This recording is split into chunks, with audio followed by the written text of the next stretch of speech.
Basi bado kama kawaida sisi tunaendelea kuja na vitu tofauti tofauti lakini venye burudani za kuwafurahisha watu. Hii wanaita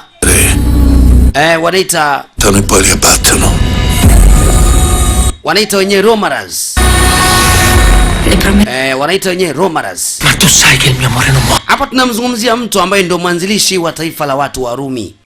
Yaani Warumi, mwanzilishi wa jeshi la Warumi, yaani Roman Empire.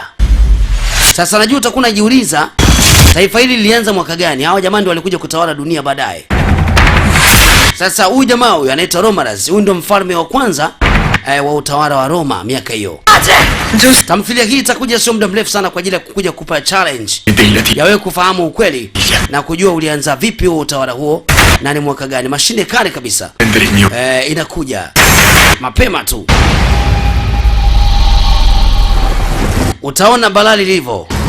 Na wajamaa walifanya matukio mengi sana kwa sababu lengo lilikuwa ni kutaka kutawala dunia. Warumi wanaitwa. Hawa ni wa Roma, wa Italiano. Sasa huu ndio ulikuwa ufalme wa mwanzo kabisa.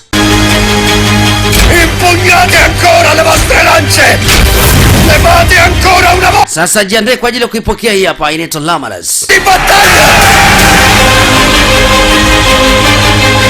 Na mimi najua itakufurahisha na utaipenda zaidi.